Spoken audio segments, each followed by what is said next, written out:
This is the most mature audiences only shit you've ever heard. Period. From Boston. Broadcasting all over the world. Send the soy boys home. 'Cause we ain't gonna sugarcoat shit. Drop down, let me give it to you. This is the Joe Cronin Show. Now, here's Joe Cronin. What's up, everybody? I am here with comedian Derek Richards. If you don't know him, it's because you're an asshole. But no, we were just talking real quick about my name, Joe Cronin, and yeah, it's weird. I'm waiting for the point where you can Google me and it pops up like right away. You know, like I want to come up first over the baseball player. You know. Well, I think you could probably go ahead and throw some money towards some online reputation people, and they can make that magic happen. But hey, good luck with that. Yeah, we'll see if we can do it. I want to be up there first. It's like when I type you in. I Google you. You come up right away.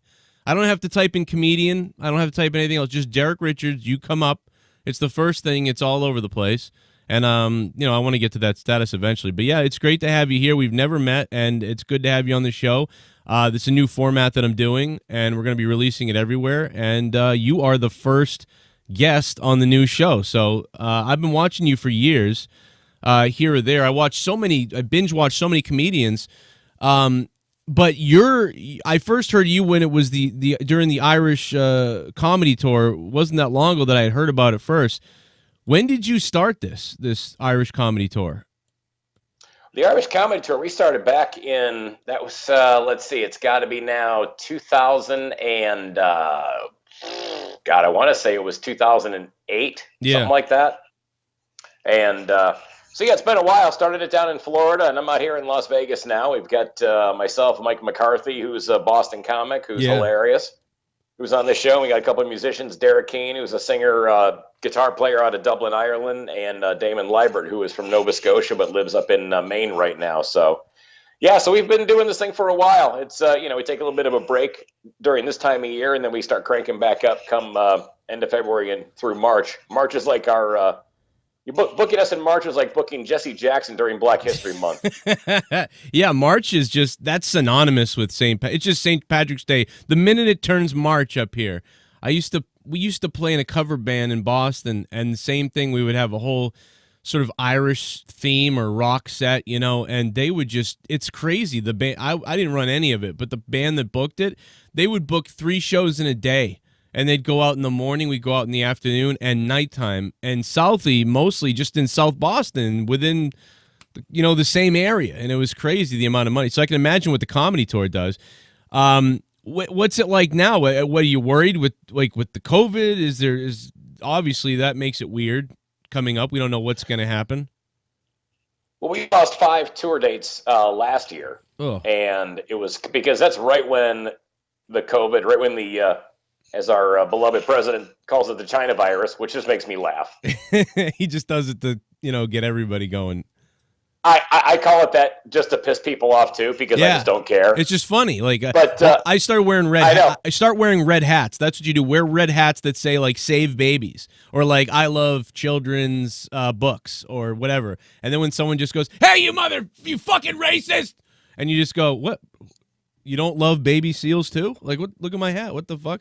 And then if you do get jumped and beaten down and or hurt really badly, and the news picks it up, it'll be man with baby seal, save the seals hat, beaten to a pulp.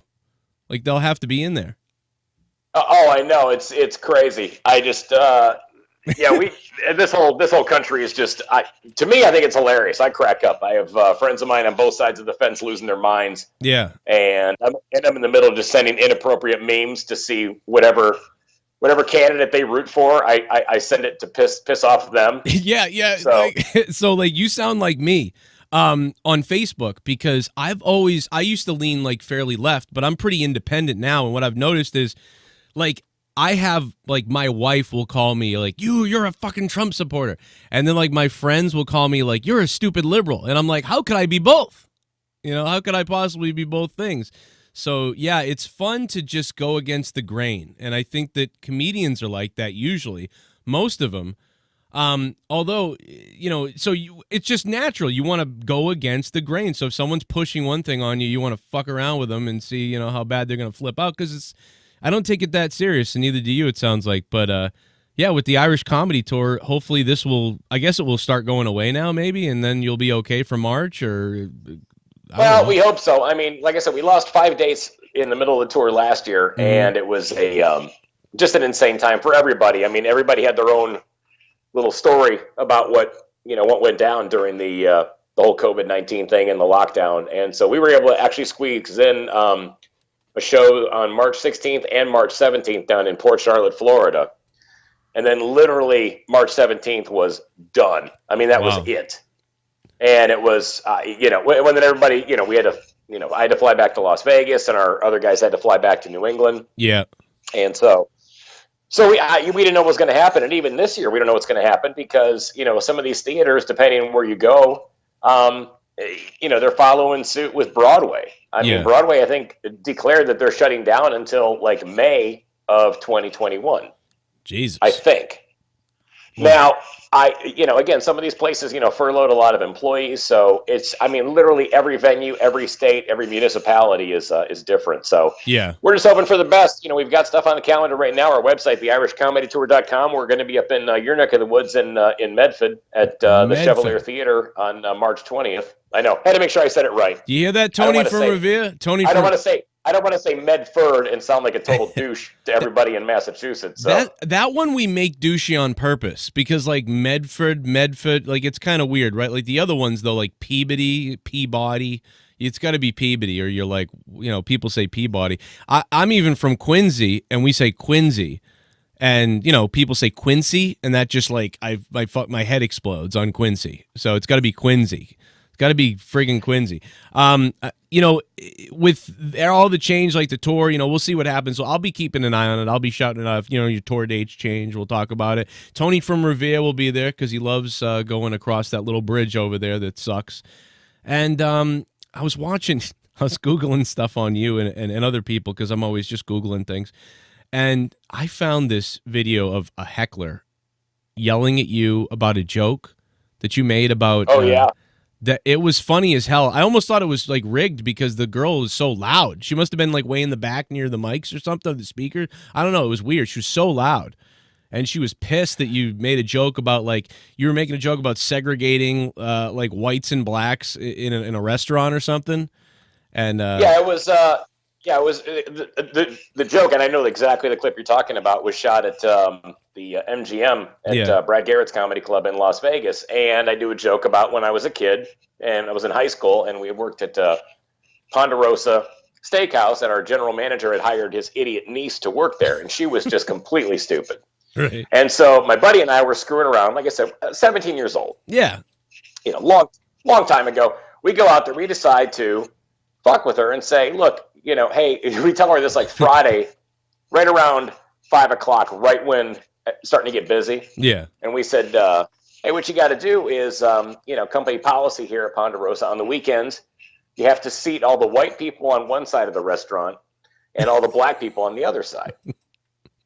And she just looked at us, just confused, and she's like, oh, seriously? And we're like, in our heads, we're going, she's buying this line of bullshit. Right. And we're like, well, yeah, you got to do it. It's just the way the company wants it. So we go back in the kitchen, and sure enough, and I tell the whole story, 7:30 rolls around. Front house manager comes in the back, grabs the GM and says, you got to come and see this. And he walks out front and comes back in the kitchen. He's screaming at us. I mean, he yells for us to come out there. And the restaurant looked like, as I say in the joke, it looked like 1962 Montgomery, Alabama. I mean, it was all the whites on one side, all the blacks on the other, and we're cracking up. And so, the audience is, laughing with it the whole shot. Yeah. And if you see the video, there's actually, I don't know if you can tell, in the lower left-hand corner of the video, there's a, I think it's a black woman and a white man and they're cracking up. I mean, the audience is dying laughing. And there's one lady who is, typically it's the white 30-something female. Yeah. Because those are all the social justice warriors, because apparently no ethnicity can stand up for themselves. So you've got to have, the skank carrying her Starbucks and her Lululemon yoga pants. What happened? Lexus RX 350 SUV. Being the social justice warrior for everybody. So she just stood up in the middle and she goes, "That's racist. You're racist." And I just stopped. And security is really, really good over there at the MGM at the club. And so, I mean, they came out and got rid of her immediately, and the whole crowd started booing. Yeah, booing her, yeah. Because I just sat there because it was so ridiculous. Oh, because the joke is not racist at all. At the end of the joke, you said something like, "What now? Hey, where are we going to put the Chinese people?" Something like that. But yeah. The tail end of that joke was that the hostess came up because the general manager was, yelling at us, and we thought we were going to get fired. And then his niece comes up and says, where do I put the Chinese people? And so that was the. So I mean, it's a funny joke. I can tell that in mixed audiences all day long. It's never an issue, and I can sit there and I can look right at a black couple and tell the joke, and it's like it's a harmless joke. It's something that happened. It's part of my life, and I'm not saying that we told her to seat the white people and tell the black people to eat in the parking lot. It was just. Yeah, or like we gave the one half of the audience like a certain food. I mean, you could really go crazy with it if you really wanted to get ridiculous with it. You wanted to make the company look bad, so you know what I mean. You could just do all kinds of things. But this lady she also had like an accent, like she was like Australian or British or something. She had some kind of accent. And I don't know what it is, man. I don't know what happened to some of those women, in that time frame. They're so defensive. I was fighting with someone yesterday, and she was like, "Well, you're a cis male," and I'm like, "What the fuck are you talking about? What kind of crazy are you?" And it's people in my age a little bit more, and I don't know what the fuck they're on. And younger too. It's worse when they're younger. The 20s coming out of college right now, they're all like this. I talked to someone the other day who, they were talking to me, and they were like basically trying to say that they were cutting me a break, like by letting me talk like what I said or something. And I was like, what kind of brainwashed psycho mob mentality or weird shit talk is this? Like, it's another world. Like, you don't even, it's like 1984 and something else rolled into one, and forget it. If you're over 40, you're just deemed immediately like, I'm like, what's going to happen when I'm 50? Do I become racist or something because I'm 50? It's kind of concerning. They're going to put me on a tree or something. I don't know.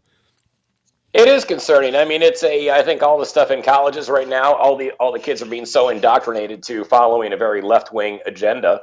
And I think if you go someplace, I mean, the greatest example that I can give of just seeing bias in any news outlet, I don't care whether you follow Fox or MSNBC, doesn't matter. Yeah. You can sit there and you can watch, like I'll go to the gym and you'll see all the TVs on the wall, and there's, CNN on one, MSNBC on the other, and Fox on the other. And you literally, if there were 14 puppies in a house fire, right, and Trump ran in and saved 11 of them, Fox News would say Trump saves 11 puppies from a fire. I could turn my head to the left. MSNBC would say Trump lets 3 puppies die in house fire. Yeah. It's really funny. The best one was when he threw the hat to the kid 3 years ago or something like that. He like threw a hat over people to a kid, right? And they were like, he keeps the kid's hat. I was like, what the? Like, that was the news story on CNN, was Trump disses young child or something. And then somebody was like, oh yeah, here's the other angle. And then someone showed an angle from a wide angle, and then you saw him throw it over, and the kid catches it. Like, it's like a 1950s scene where the kid goes, "Thanks, Jimmy. Thanks, Dad." And he runs away with the hat like, "Oh, is this Mom? Look, I caught his hat." But CNN was trying to make it like he stole the kid's fucking hat. I was like, this is really life, like right now, the news. But 2020's fucked anyway. But hecklers, is that like, what's the worst heckler that you've ever gotten? I've seen people charge the stage, do crazy shit out there. Is that lady the worst that happens to you? I know that it can get a lot worse than that. I mean, typically it's situations are handled pretty quickly. Yeah. For the most part. I mean, unless you're at some, one-nighter gig in the middle of nowhere, and, you have the bartender and, a waitress work in the room and somebody gets drunk and they want to be obnoxious. I mean, you're kind of on your own at that point. But you kind of hope for that. Part, don't you hope for that a little bit sometimes? Just that one guy, you need a break for a second, and you get to make fun of him a little bit, then they go away. But this is more like the lady in that video. It's way more weird now. It's almost like the SJWs are sending hall monitors to watch comedy shows. No, you're right. I mean, what's ridiculous is the fact that her agenda was so completely out of bounds. It wasn't like, I was picking on her or any of her friends. I mean, literally, she gets thrown out of the club. There were 5 other people in her group. They all sat there and stayed for the rest of the show. Yeah. And then afterwards, they came out and apologized and said, "Hey, we're sorry. Our friend is such an asshole." Oh yeah. Well, maybe she was hammered on her. She needed Prozac or whatever it is. I don't know. It was something crazy. She sounded. Well, the thing is, Vegas is kind of a different set of currency because you also have people that are coming out here that are completely, they're lit up. Yeah. And if they can, you can get, not that weed is any kind of an issue at all, but I mean, you can get legal weed out here. I mean, I guess if somebody reacts to it differently, or I mean, you can find any one of a number of other drugs that are going to change your thought process. I mean, somebody does a few bumps out in the parking lot and then comes in and drinks, 3 Patrons on the rocks. It's like, okay, this could get interesting. I also think too, there's a lot of the psychotropic drugs that are in everybody's pockets right now. I mean, every commercial on television has some kind of mind-altering thing where it's take this for depression, but then you go and you see how it reacts with alcohol and everything else, and then people just turn into fucking Looney Tunes. Well, they're turning into reptilians, don't you know about Alex Jones? No, seriously, it's no, but we've had Alex. No, I'm just kidding. But no, are you from Mass originally? Where are you from originally? No, I'm from Detroit originally. I've been out here in Vegas now for 8 years. So I spent 12 years living down in South Florida. Okay. Before I moved out here. Now, and I watch so much stuff that it's unbelievable because when I'm doing things, this is all I watch now. We used to listen to the radio so much. Now it's all podcasts or YouTube, and the only thing I catch on the radio now is sports talk or something like that. Did you do work with Dave Landau? Because I've seen you with him before. You guys are both from Detroit. No, he's a great guy. I've known Dave for a long time, and I've done his show on Compound Media with Anthony Cumia about half a dozen times. Right. And always such a good time. I always love going there, but then obviously once the China virus broke out and shut down Manhattan, I'm like, no need for me to fly to New York anytime soon. No, don't go there now. I even moved more outside of Boston. I'm more out here, and out here people are more easygoing, and there's there's so much more space and everything. So I'm so glad I just moved. I'm happy I'm an hour away now from Boston because it's crazy out there. It really is. I mean, Landau's a great guy, a good friend of mine. One of the funniest acts that I've ever seen, and it's always. Whenever we get a chance to work together, we've worked together out here in Vegas on a couple of occasions. We were supposed to work together another time, and then the date got moved because of the lockdown. So people are going to think that I'm to see him again. People are going to think that I'm like a Detroit guy or something. I got Dave coming on next, actually. Weirdly, and then I got another guy, Bo Peters. He's just a YouTuber, but all from Detroit. So I don't know what I'm doing with Detroit people, but I don't know. I guess I want to move to Detroit and build a car or something like that. But when you're out there in Vegas, they're weird now with the Vegas with the COVID, right? Like because everything's open, but there's weird rules. Are they changing those daily? I have a lot of friends out there, and they say that they still go to the casinos. I got a friend who his whole life depends on the casinos, and he's like, everything is weird now. Like it's down, and my shifts are down, and he doesn't know if he's gonna have to do something else or whatever. So do you get into that scene? Or, I mean, I imagine that's where are you booking out of Vegas?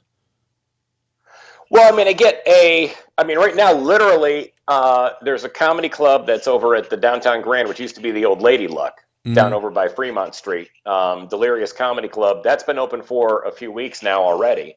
And now literally this past weekend, they just opened up Brad Garrett's club, but it's only Friday, Saturday, Sunday. It's not 7 days right now. Yeah. And also same thing with the Laugh Factory. They're going Thursday through Sunday. They're over at the Tropicana.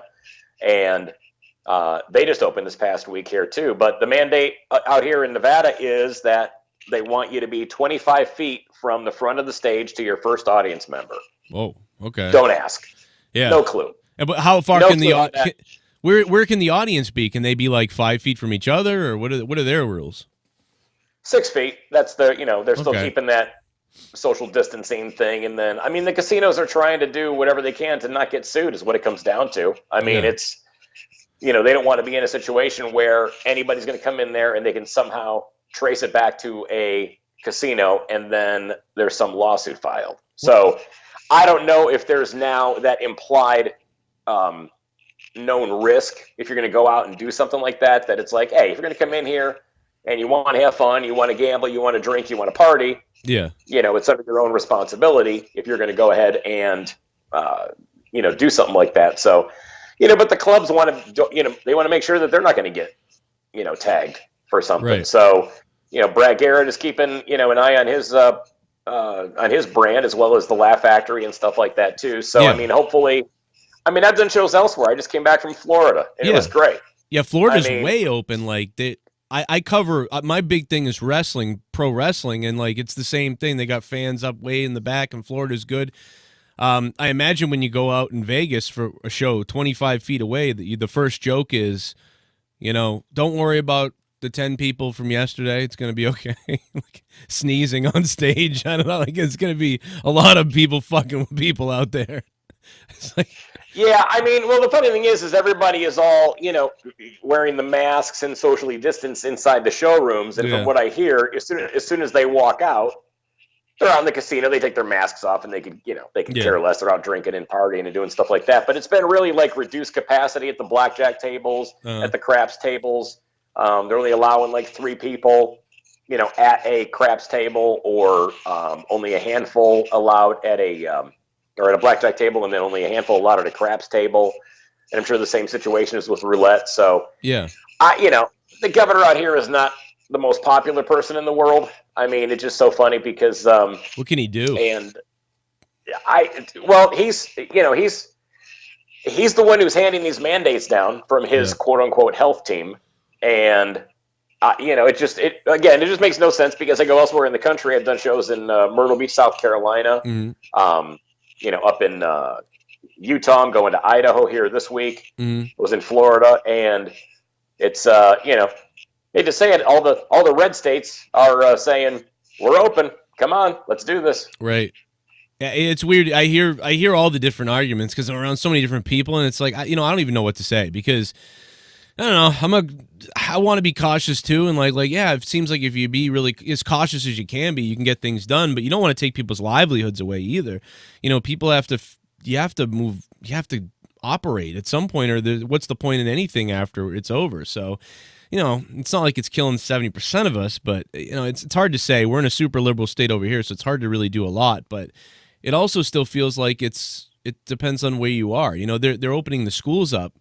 I got 3 kids, and they're all on hybrid remote, so they're at home. So my wife is with them all day at home, and they get off the call 9 times. So when you get a kid, like when my daughter's in first grade, so you get a first grader or a kid in kindergarten off the call 8 times to 9 times to get them back on the laptop. It's just a fight every time. Like, oh, no, I'm playing with my dolls. No, you got to get back. No, you got to get back. No, you got to get back. Oh, they give you 5 things of homework, and you got to go in and check on. And it's like, it's overkill. Like, a kid could spend an hour on the computer with a teacher and maybe working on a couple things. But to do, like, the amount of hours they're doing, it's, like, horrific. It's, like, heartbreaking to watch my daughter go, I want to go to school with my friends. And it's like, and they're doing some school, and then the kids are coming home with COVID. I've had multiple friends who have had it. And they all had the same type. It's weird. They all had the type where they got a fever for a couple days, and then right after the fever left, they got couldn't smell anything or taste anything for like a week. And they have all gotten the same thing. I've only known about 6 people who have gotten it in total, but it's always that same one. It must be the Massachusetts strain or something. The taste and smell comes at last. But yeah, it's just for comedians right now, for wrestlers, for everybody like that in the arts, this is horrific. Luckily, I sit here every day anyway, but it's like for comedians, it's just the worst because you're losing bookings. This is livelihood, and you got to get out there and find any way you can perform. So I don't know how are you doing that? Well, there's so many. I mean, I've been fortunate to be able to go to states, like I said, like Idaho, Mhm. South Carolina, Florida, Michigan. I mean, there's pockets in Michigan too. I mean, Michigan has been traditionally a Democrat-leaning state. I mean, Mhm. Trump won it last year, and I mean, who knows who won it this year? I guess that's still going to be sorted out. Yeah. But there are very, very red pockets in Michigan where I was going out and doing bar shows, and I walked into a bar and I said, "Hey, do I need a mask?" And the guy looks at me, and goes, "Is it Halloween?" I'm like, "Okay." I Yeah. guess we're not doing this. So some of those places were great. I mean, they were, I think a lot of these places where, and the place is packed. I mean, everyone's in there wanting to have a good time. They want to laugh. They want to enjoy themselves. They've been so cooped up for so long, and they're in there without masks on. Everybody's zero social distancing. Wow. But Okay. when people walk in there, they know what they're getting into. It's Yeah. like a neighborhood bar. You know everybody in there. It's like your version of Cheers. Yep.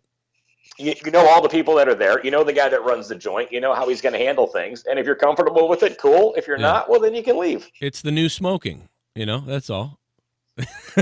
Yes. We used to do this in the 80s. You just walk in, you see all this shit, and you go, "Oh, cancer," and you just go in. Nobody cares. It's new No, smoking. exactly. I mean, because you see that all the time, even with certain casinos where people will walk in and like some of the older casinos that don't have as good a ventilation, you walk in, you're like, oh my God, you feel like you're just, walking into like you're walking behind a muffler on an 81 Tercel. You're like, Jesus, okay, this thing hasn't seen emissions in like 30 years. Well, All right, now it's like and then now it's like a time. Now it's like nostalgia. Whenever I walk into a place now and there's like smoking, I go, "What the fuck is it? 1988? Holy shit!" And I get that feeling like being 5 or 6 years old again and being dragged into whatever bar or whatever. Like people were smoking everywhere, so I feel nostalgic about it. I'm like, yeah, I like this. I like the. It's like, would you ever think you'd feel good about carcinogens floating around in front of your face? It's like, yeah, this reminds me of Dad and Mom when things were good in the 80s. So I know. I agree completely. I mean, who can beat the smell of Old Spice and and Kessler whiskey on your old man? right, you got a book. You got a book. Speaking of that, whiskey, cancer, and bad decisions. When did this come about? And I mean, it looks like it's available on Amazon. And tell me about how the whole book came about. Well, I did that. I started a couple years ago, and it's a story about me going through. I'm a 21-year cancer survivor. I had non-Hodgkin's lymphoma, and so what I did was I decided to go back, and I had cancer, was done with it. I'm like, all right, that's a chapter in my life I didn't want to revisit, and so literally it took me a long time before I felt comfortable enough even talking about it again. And Yeah. so what I did was I wanted to, and I just started running into some more people that had gone through a health scare, and was telling them about what I had gone through, and they're like, "Oh man, you should talk more about that." And I'm like, "Yeah, I don't know."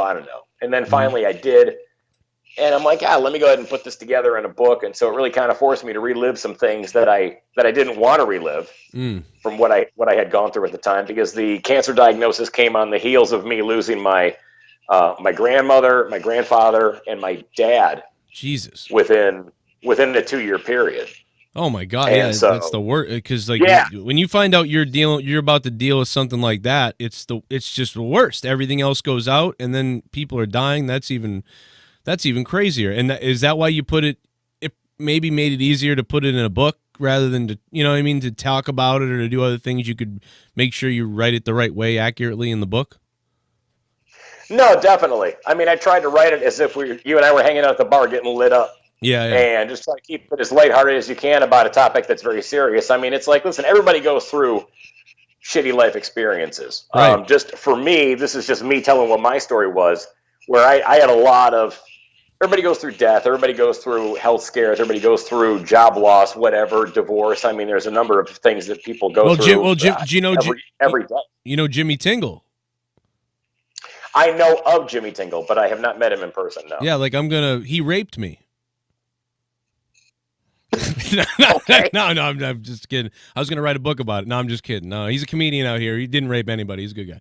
Well, you should go. You should say that he did that. That'll get your name up on the Google search quicker. Oh my God, that's a great. Jimmy Tingle raped and fucked my asshole until it bled 15 years ago. That will top the legendary Joe Cronin Red Sox player. That's right. And when you search Jimmy Tingle, Joe Cronin exposes Jimmy Tingle for ass rape at Marina Bay in Quincy 15 years ago. See? Listen, sometimes these podcasts can be very productive. Yeah. They can be. This is a great idea. Well, everyone's coming out now. The Me Too movement, it's Jimmy Tingle looks like my mother's ex-boyfriend. I could just, I thought it was him. Yeah, Jimmy Tingle raped me. That's funny. Oh, you know who said somebody raped him a while back was that comedian Owen Benjamin. He said that, who the fuck did he said? He said somebody raped him, like Ben Affleck or somebody. I don't know. Somebody said somebody raped him. Do you know who that guy is? I know who Owen Benjamin is. I met him before. Oh, really? Yeah, he's like, I guess he's lost his mind, people say, or something. I don't know. He was doing, he left Hollywood or something. He started, going crazy. They called, they canceled him basically. Right. So he got canceled from everything. He started doing YouTube streams and just like ranting and raving about stuff. And I don't know, he was pretty hilarious, but he was going off the rails. And now I don't even know where the hell he is. He's behind a paywall website somewhere, like kind of like Compound Media, something like that, but to a smaller scale probably.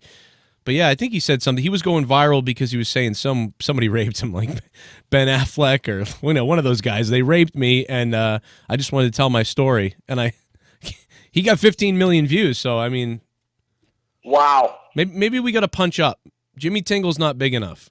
Okay, we have to go like no, Howard. No, we got to go. Yeah, we got to go bigger. Like Howard Stern. Howard Stern tried to fondle me at Sirius satellite radio. There you go. I think you're right. And he's got a thing. He likes Robin to watch in the background. And that's going to be a long hashtag that you want to create, but don't let that stop you. If we can get Stuttering John some cocaine, he'll back this up. I guarantee it. All right. I'm pretty sure you got to know someone with cocaine being from Detroit. So, and I know who to get to for Stuttering John. So we'll formulate this. In fact, let's just delete all this right now, and we'll talk about this off the air. We'll figure it out. We'll make it happen. I guarantee you. If I don't know somebody who can get you cocaine, I know Dave Landau has got some history with him. I know he's completely sober and he doesn't have any drug thing happening right now. But I'm sure he's probably got a name somewhere in his cell phone that some magic could happen for you. He's got to have a black book. He's coming on next week, so I will get I'm going to figure this shit out by next week. How's social media for you? Twitter and all that other, Twitter's a friggin' nightmare for me, but how's it for you adapting all the social medias? You stream on your YouTube channel too, right? You're on YouTube a lot now. Yeah. What's your YouTube channel?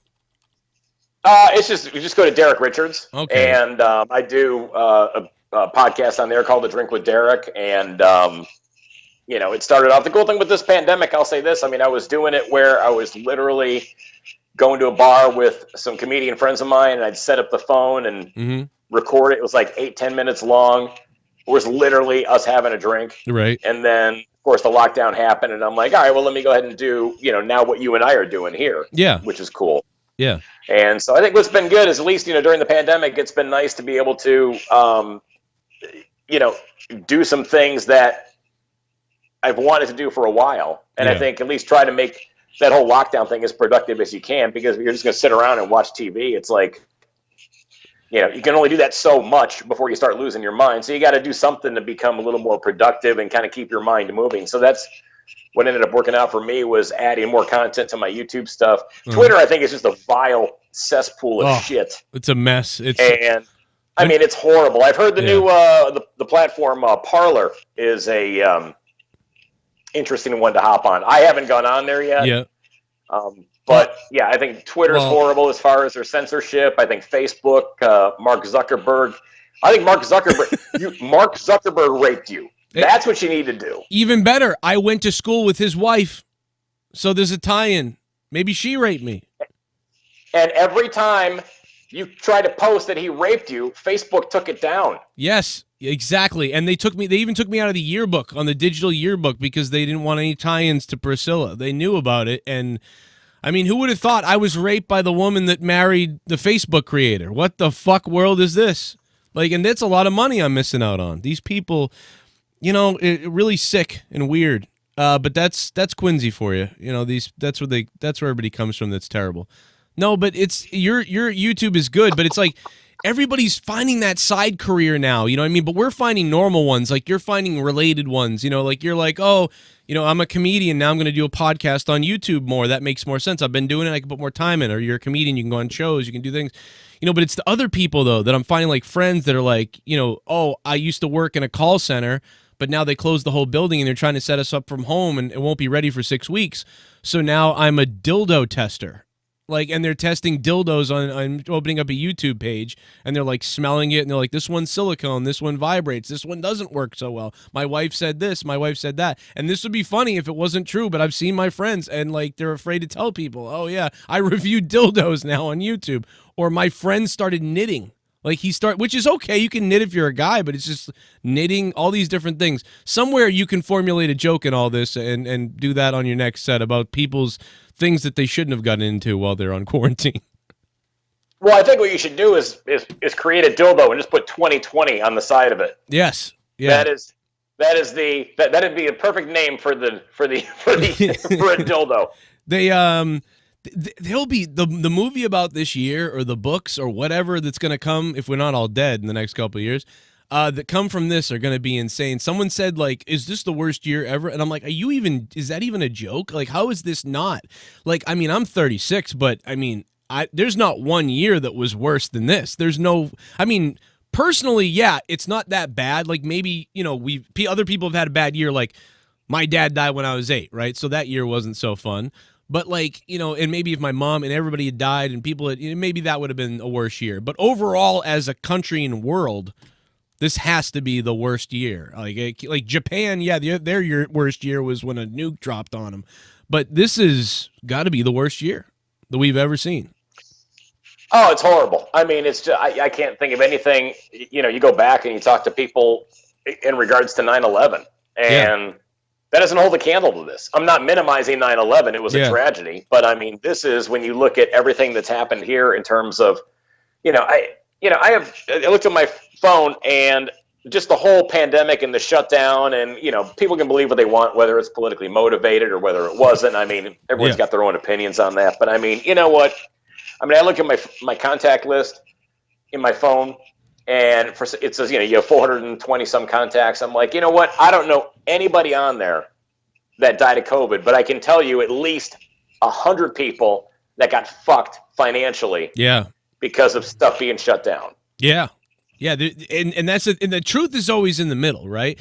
Like I've got some doctor friends and shit, and they're like, "You don't understand how serious." And I'm like, "Listen, I believe you. I understand that you're overflowing and it's scary. It's these people have PTSD because they've been holding up phones all day, every day for weeks and weeks of like, people like dying and their loved ones and whatever.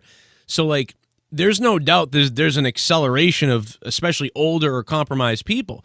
But for the everyday regular people and stuff like that, why are you ruining people's lives and businesses, over that? Now that we're aware of this, the people that are compromised need to be looked after and stuff like that. You don't go running home to the nursing home to see grandma if you've been out at the clubs all week. That's what you don't do. But you don't shut down, Bob's Billiard, from having at least, 50 people in it. Guy can't even open up at all. Yeah, but like you said, 100 people's lives affected, people losing homes and mortgages. And I just got a house. I've been trying for 12 years. Thank goodness this is my job. You know what I mean?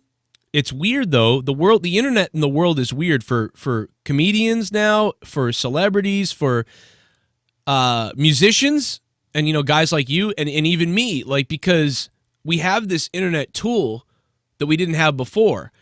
And without this, like, I've been doing this successfully since 2012, right? And, radio gigs were like, $20,000 a year or something like that, and these little gigs, and I couldn't get in at Sirius and like all these things. And if this door wasn't here, I never would have started doing this.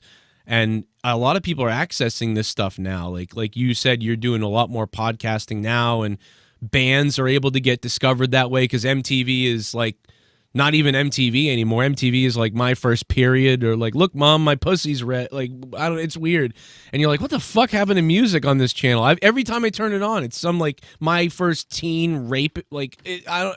So this is where the music is going, and people are discovering people on YouTube now and shit. And that's people discovering podcasts and you and other people on YouTube. That's how I found you. And like then I found you, and then I saw, oh, he was on Compound Media, and I know, I used to listen to Anthony and Opie Anthony and everybody, and it's like it's this big tie-in and you get lost down the web, and it's great. But it's so different than it was before. It's not the way it used to be. You have to have an agent. You have to, mingle around and meet people or whatever. And I feel like I skipped the whole thing. And I feel like a lot of comedians or bands and shit, they're successful, but then they're also, you got to get on YouTube. You got to like learn this type of thing, because you could blow up for something at any minute. Like you make a video like comedian gets COVID. Like that one's not doing so well right now, but you could make that video one day or another time, and that could just go viral. You could make a funny joke on your YouTube, and it could just go viral. So you just got to nail it and go after it. And I'll talk to you later, because I'd love you to do a couple things on YouTube that I think would work out. But pro wrestling, the last thing I wanted to ask real quick to you, because a lot of the audience is sports oriented and pro wrestling oriented. Did you ever watch pro wrestling? Pro wrestling, I got some buddies of mine that were into it. I mean, I never, it just was never, my thing. I mean, I knew who the celebrities were, right? Who the big stars were, because who's the last one? Old roommates that were. Who's the last pro wrestling celebrity that you know? Like, who's the last big wrestler name that you can think of? I would say probably like Triple H. Okay. And like, and that's not even, how many years ago has that been? Yeah, I mean, now he runs the damn company pretty much almost. Right. It's like, well, I bring it up because pro wrestling is so bad right now. It's in such a bad state. Like, I think the last guy asked, I said, hey, do you watch pro wrestling? He goes, no, I fuck women. And I'm like, oh. Was the greatest answer I've ever heard. But yeah, it's like, it's in a bad state right now. It's so cartoony. It's embarrassing almost, so many people watch UFC now. They're like, well, it's almost like the same, like you get the stories almost in a way, and then you get to watch a real fight. So it's so much more exciting. And pro wrestling keeps trying to bring in the UFC fighters, like thinking it will cross over people. And I'm like, nah, man, the UFC fans think this is stupid as shit. And the wrestling fans watch UFC. So there's no crossover. UFC fans aren't coming in to watch the fake stuff in the ring. But it's a good example that nobody knows. I mean, John Cena, Triple H, and those other guys, Stone Cold, Hulk Hogan, even someone said, nobody knows what the hell's going on. The product went from like 11 million viewers to, all the way down to what it's at now, which is about 1.5 million. So it's really in a bad state as far as that goes. But always like to ask that question. Is there anything else, man, that we can plug for you? Derek Richards, thank you for coming on. You never met me, never knew me, and you came on right away. I got a lot of people coming on this week, but I want to make sure we get your socials out there, and I'll come out to a show. I'll heckle the shit out of you or something. I don't know. I'll come out there. No, I'll laugh at everything. I'll laugh at everything, and I'll say that you raped me when I meet you. That would be hot. I'll tell we everybody. Should do that. Like in the middle of your set, I'll just go, he raped me! Don't laugh at him! That would be the best thing ever. Now I'm going to be sitting there wondering what show you're going to be at, because I'm going to be about halfway through, just kind of pausing and going, all right, well, Cronin's got to be out there somewhere. I think he's here. I can sense that he's here. I feel an inappropriate "he raped me" comment coming. You'll see sometime me soon. You will notice me easily. You'll be like, "That's if he looks like he's from 1996. That's him." I wear a droopy Adidas hat and a shell necklace. I mean, like it's like I want Creed to come back or something. So you'll notice me. I dress the same everywhere. But love to come out. Love to see Derek Richards live. It's so good to get out of the house when you can. God knows I got to get the fuck out of the house now that I work from home. Wife and kids, they're all in my house. Get me the fuck out of here, somebody. Derek Richards. No, I can't imagine. It's good to be out doing stuff, and I appreciate you having me on the show here. special. The Irish Comedy Tour is on Amazon Prime, which is actually it's free on Prime. You can get it on 11 other platforms. It's on Vimeo, Tubi, iTunes, Dish, Comcast. But if you have Prime, it's absolutely free. Ooh. And I think Tubi is also a free format as well. But the Irish Comedy Tour, and what it has is, ta-da, there you go. And the cool thing is we did it with this thing. Good buddy of mine, Rick D'Elia, comic out of Boston originally, lives out here in Vegas right now. He kind of really made a lot of this happen. He got us hooked up with the distributor, and John Bazar, who's a comedian out here in Las Vegas, who's done a lot of independent film work. He put the thing together where it's our special, but then it cuts to us being backstage and on the road and goofing around. So it's not like you're just watching a straight stand-up special. Yeah, so I love those. It keeps kind of cutting back and forth. Very fast paced. It's just under an hour long. And we had a great time putting it together. And like I said, we'd love to see as many people take a look at it if you can. So yeah, everybody. I mean, we have a lot of Prime listeners, so you guys can watch that easily. You know what I mean? It will give them a couple bucks. Buy it if you can. I'm gonna get it. If it's on friggin' Blu-ray, I'll get it on Blu-ray. If it's on Blu-ray, I love comedy specials and comedy tours. I'm like Jay Leno with Cars. I gotta have a copy of all that shit. I love that stuff.